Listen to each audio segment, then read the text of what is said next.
Hello guys, welcome to लॉजी के देकर मेलोडी। आखिर क्या लाए पीएम मोदी। अभी इंडिया में जो चुनाव प्रचार हो रहा था उसको सक्सेसफुली कंप्लीट करके प्राइम मिनिस्टर ने चुनाव प्रचार के बाद, चुनाव जीतने के बाद देशवासियों के सामने 7 अपील कर डाले कि देश को बचाना है, चलो तैयार हो जाओ देशवासियों। और उसके बाद खुद समर वेकेशन एंजॉय करने यूरोप के ट्रिप पे निकल चुके हैं, जहां उन्होंने नॉर्डिक नेशंस का विजिट किया एंड फाइनली वो पहुंचे इटली। इटली पहुंचकर वहां की प्राइम मिनिस्टर जॉर्जिया मेलोनी से मिले और उन्हें मेलोडी चॉकलेट गिफ्ट किया। आपको देखकर लग रहा हो कि मेलोडी चॉकलेट गिफ्ट करके प्राइम मिनिस्टर क्या कर रहे हैं, क्या ये फ्लर्ट कर रहे हैं, क्या ये रोमांस कर रहे हैं? Then you are mistaken. जो 7वां अपील था प्राइम मिनिस्टर का, that is vocal for local. Prime minister का जो पूरा गोल है वो है मेक इन इंडिया। तो ये वोकल फॉर लोकल और मेक इन इंडिया के ही मुहिम को स्ट्रेंथन करते हुए प्राइम मिनिस्टर ने पार्ले, जो कि इंडियन कंपनी है, इस पार्ले को ग्लोबल ब्रांड बना दिया एक मीटिंग से एक गिफ्ट देकर। इसे बोलते हैं मोदी का स्टाइल। लेकिन ये मेलोडी के साथ साथ और भी बहुत कुछ लाए हैं मोदी, और जो सबसे पहला अचीवमेंट है वो एग्रीकोला मेडल है। तो मेलोडी के बदले इधर मेडल मिला।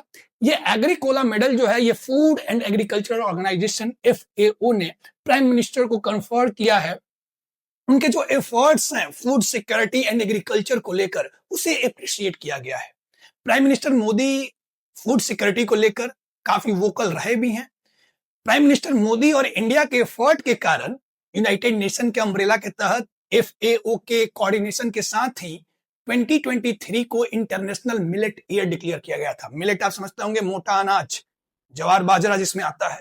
इंटरनेशनल मिलेट ईयर 2023 डिक्लेयर किया गया था, यूनाइटेड नेशन ने डिक्लेयर किया था मिलेट को कंजप्शन को इंक्रीज करने के लिए। और इसमें प्राइम मिनिस्टर मोदी का एक सिग्निफिकेंट कंट्रीब्यूशन था। समय समय पे आपको पता है 80 करोड़ लोगों को यहाँ फ्री में राशन भी देते हैं प्राइम मिनिस्टर मोदी और उनकी सरकार। इसलिए प्राइम मिनिस्टर के इस एफर्ट को ध्यान में रखते हुए फूड एंड एग्रीकल्चर ऑर्गेनाइजेशन, जिसका हेडक्वार्टर रोम में है, उसने प्राइम मिनिस्टर को एग्रीकोला मेडल से नवाजा है। तो मेलोडी के बदले जो पहला रिटर्न गिफ्ट था, दैट इज एग्रीकोला मेडल। लेकिन इसके आगे जो डिप्लोमेटिक रिलेशनशिप है इंडिया एंड इटली का, वो भी एक नई मुकाम पे पहुंचा है इस बायलैटरल विजिट के बाद। कैसे? कोई भी देश अगर जो है इंटरनेशनल रिलेशन में, कोई भी दो देश के बीच जो अगर रिलेशनशिप होता है, डिप्लोमेटिक रिलेशनशिप, उसको 4 तरीके से हम समझ सकते हैं। बोले तो 4 तरह के रिलेशनशिप होते हैं। एक जो पहला होता है वो जनरल रिलेशनशिप होता है, बोले तो जनरल पार्टनरशिप।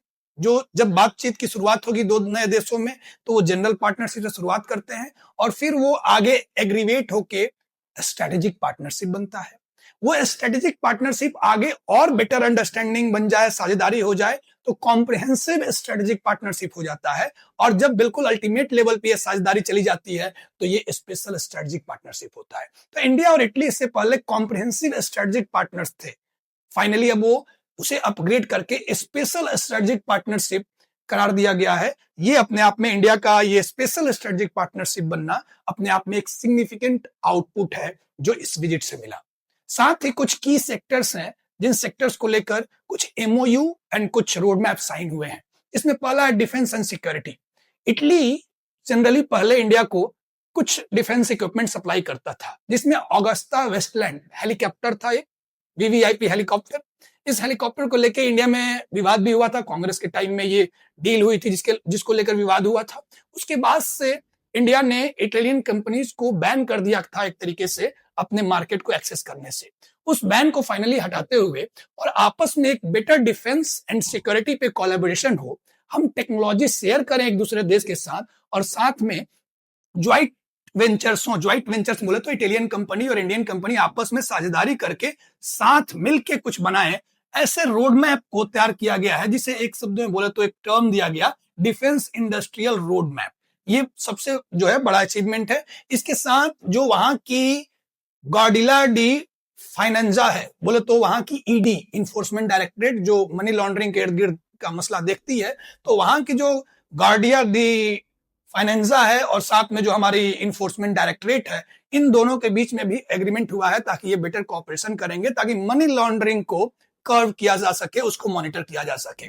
साथ ही क्रिटिकल मिनरल समझते हैं, आज के समय में क्रिटिकल मिनरल सबसे जरूरी है, क्योंकि इलेक्ट्रॉनिक्स मैन्युफैक्चरिंग जो है उसका रॉ मटेरियल है, कोर कंपोनेंट्स हैं क्रिटिकल मिनरल्स, और दुनिया भर के देश क्रिटिकल मिनरल्स को सिक्योर करने के लिए, क्रिटिकल मिनरल्स के सप्लाई चेन को सिक्योर करने के लिए लगातार कोशिश कर रहे हैं। इंडिया ने भी इसी फर्दरेंस में नेशनल क्रिटिकल मिनरल मिशन भी लॉन्च किया है, जिसके तहत इंडिया एक्सप्लोर करना चाहता है क्रिटिकल मिनरल्स के रिसोर्सेज को, और इसी के फर्दरेंस में इटली के साथ हमने एक एमओयू बोले तो मेमोरेंडम ऑफ अंडरस्टैंडिंग साइन किया, जिसमें हम लोग क्रिटिकल मिनरल्स को प्रोसेस जो करना है, इलेक्ट्रॉनिक वेस्ट से क्रिटिकल मिनरल बना सके, जो अनएक्सप्लोर्ड रिजर्व्स हैं उन्हें एक्सप्लोर कर सके आपस में टेक्निकल पार्टनरशिप के थ्रू, इसे स्ट्रेंथन करने के लिए क्रिटिकल मिनरल्स पार्टनरशिप भी हुई है। And along with that agriculture में भी हमने इंक साइन किया है कुछ एग्रीमेंट, जिसके तहत एग्रीकल्चर में रिसर्च एंड इनोवेशन के क्षेत्र में आपस में कोलैबोरेशन होगा और कॉपरेशन होगा। इंडिया और इटली ने साथ में बाय 2019 तक जो बायलैटरल ट्रेड डील है उसको 20 बिलियन यूरो तक एक्सटेंड करने की बात है। अभी हाल फिलहाल में बात करें तो हर एक साल में लगभग 14.25 बिलियन यूरो का हम बायलैटरल ट्रेड डील करते हैं। इटली के साथ इंडिया का ट्रेड सरप्लस है, बोले तो हम ज्यादा एक्सपोर्ट करते हैं इटली में और हम इंपोर्ट कम करते हैं इटली से, तो ऐसे में हमारा रास्ता बेटर ही है क्योंकि ट्रेड सरप्लस है। और ये 14.25 बिलियन यूरो का जो एनुअल बायलैटरल ट्रेड वॉल्यूम है उसको इनहांस करके बाय 2019 20 बिलियन यूरो तक का करना हमारा टारगेट है। So this is what we have achieved through this whole tour. Thank you, happy learning.